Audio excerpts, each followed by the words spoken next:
Okay mga kababayan, Chris Ulo po at welcome back po ulit dito sa ating YouTube channel. Okay, akala ko hindi ko na maiko-content ito eh. Akala ko hindi ko na maiba-vlog to mga kababayan.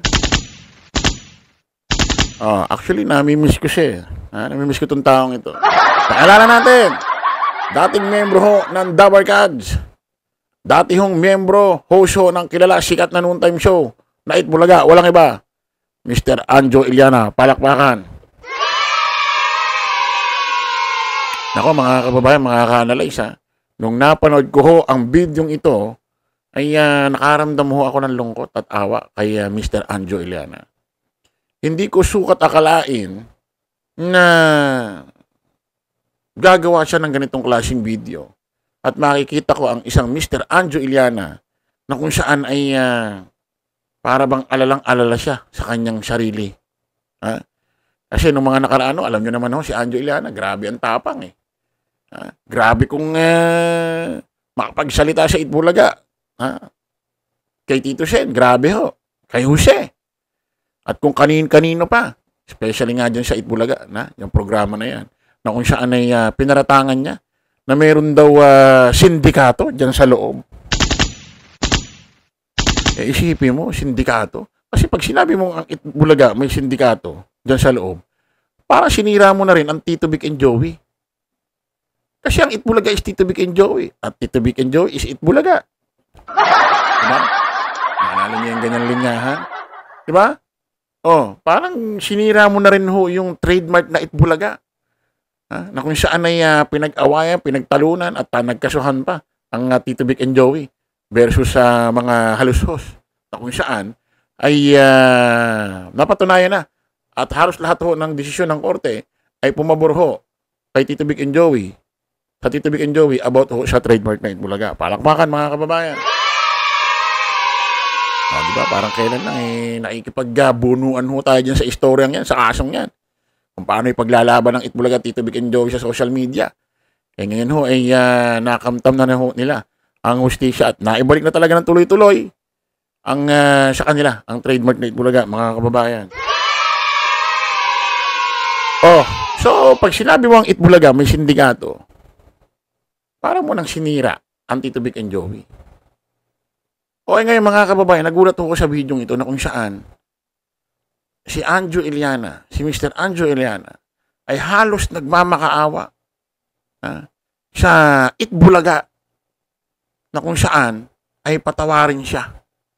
Dahil siguro nag-aalala siya sa kanyang sarili dahil according kay Ryan Agoncillo, membro rin ho ng Dabar Cards Itbulaga, ang dating ho ng klase ng pananalita ni Mr. Ryan Agoncillo, para bang kakasuhan ng programang Itbulaga itong si Mr. Anjo Iliana. Siguro about dun sa sinabing ang Itbulaga ay may sindikato dyan sa loob. Isipin mo may sindikato. Alam mo ba ibig sabihin ng sindikato? Hindi mo yata alam, Anjo Iliana. Kaya nga sabi ko sa iyo, Anjo Iliana, kung master mo, kabisado mo ang isang lugar, hindi lahat ng lugar kabisado mo. Ano ibig ko sabihin? Kung kabisado mo ang Itbulaga, ang showbiz, okay yan.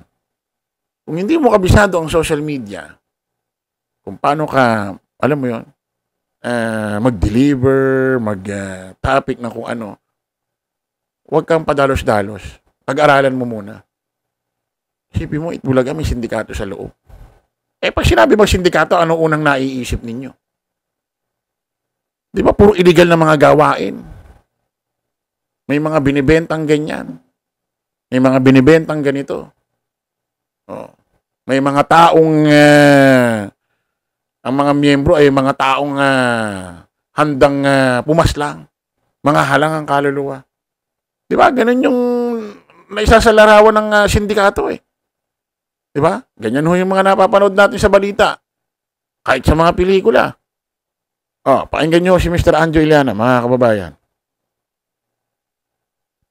Inuulit ko sa Itbulaga. Ilang beses na ba nag-sorry sa Itbulaga? Marami na. Walang problema. Maraming beses na. Sa Itbulaga, humihingi po ako ng patawad Sana ipatawarin niyo na po ako, Itbulaga. Alam niyo naman, hindi naman ako masamang tao. Yun lang, nadala ng mga emosyon dito sa social media. At mga pangbubuyo nitong mga bashers. Yan. Ang gulo, Teka muna. Parang may mali. Nabuyo raw siya ng mga basher. Ano yung mali? Mga kababayan, sa edad ba naman ni Anjo? Siguro naman, hindi naman matandang-matanda si Anjo Iliana. Nakita naman natin sa itsura niya. Pero alam naman nating matanda na siya. Hindi nga lang kasing tanda ng mga lolo't lola natin, pero masasabi natin matanda na siya. Diba? Kumbaga, lagpas na siya sa 20, 30s, 40s, no? Baka mga 50s na ito si Anjo. Ibig sabihin, nabubuyo ka pa ng mga viewers mo? Sa edad mong yan? Grabe naman. Tuloy natin. gugulo ang mundo niyo. Gugulo ang pang-araw-araw niya na buhay. Kaya kita niyo naman na ang ganda-ganda ng buhay niyo, may show kayo. Ako walang show ito. Ang buhay niyo, may show kayo. Ako walang show ito. Dito lang kami. Ganda-ganda ng ano niyo diyan. Tsaka tinuturo sa inyo yan, magpatawad. Kaya gamitin niyo naman minsan. Hindi mo yung taong lumuluod na sa'yo, humingi ng patawad eh. Baka naman pwede nyo i-consider na patawarin niyo na ako. Have a heart. Inuulit ko. Oh, ayan ho, mga kababayan, mga kanalays, maririnig nyo ho si Mr. Anjo Iliana na nagmamakaawa ho, nakikiusap. Ha? Although hindi naman literal na lumuluhod, pero kumbaga, yung kanyang paikipag-usap ay nagtitiklop-luhod ho siya na humingi ho ng tawad sa Itbulaga na hindi ko alam kung ano yung hihingi ng tawad na patawarin siya, wag na siyang idemanda. Kasi sabi ko nga, kahit walang sinabi si Mr. Ryan Agoncillo na ididemanda siya, yung klase ng pananalita ni Ryan Agoncillo, parang may gagawing action ho, legal na hakbang itong programang Itbulaga kay Mr. Anjo Iliana. Nagtataka naman kasi ako sa iyo, Mr. Anjo Iliana. Ano nangyari kasi sa iyo? Ba't di mo balikan yung mga video mo? Panoorin mo yung sarili mo. Ano ba nangyari sa'yo? Ba't ka ba nagkaganyan? Kasi ako, tinatanong kita, or pinapayand lang din kitang konti, although matanda ka sa akin. No? Hindi kasi maganda yung bata, nagpapayo sa matanda. Di ba? Parang ang yabang ng dating mo . No? Kaso, aminin natin na minsan, hindi lahat ng bagay, kahit matanda ka, alam mo ang ginagawa mo. So, nauna ako sa social media, baka pwede kitang payuhan, sir. Ano ba nangyari sa'yo? Ba't ka nagkaganyan? Sabi ko nga sa iyo, kahit wala kang masyadong project ngayon, wala kang masyadong karir sa showbiz ngayon, dapat hindi mo pa rin ginaganyan ang sarili mo. Kumbaga, pinanghahawakan mo pa rin, dapat, kung anong Anjo Iliana ka noon at ngayon. Kasi, mamaya, bigla na lang may kumuha sa'yo, ng isang production para sa malaking proyekto. Pwede, ganun ka pa rin. Baka dahil sa ginagawa mo na parang binababa mo ang sarili mo, imbis na may gustong kumuha sa'yo, hindi ka nakunin. Dahil, ibang klase ka na. Ibang klaseng Anjo Iliana ka na. So, anong ibig ko sabihin? Kahit medyo laos ka na, dapat hindi mo pinapariwara ang sarili mo sa harap ng camera. Kung gusto mong batikusin si Tito Sen about politics, nasa sa'yo yan. Meron tayong freedom of speech. Meron tayong kalayaan para sabihin ng ating gusto galing sa ating kalooban. Kung gusto mo i-criticize si Tito Sen ng tama sa politics, criticize mo. Pero yung hindi mo lang siya gusto, dahil kung nasan siyang administrasyon, kung ano-ano ng personal na buhay ang mga pinag-uungkat, pinaggagawa mong istorya. Diba? Kung ano man nalalaman mo sa mga pinanggagalingan mong lugar, kung sino man ang mga tao na nakilala mo at may mga nalaman ka sa kanila, i-keep mo yun. Respect ang tawag doon.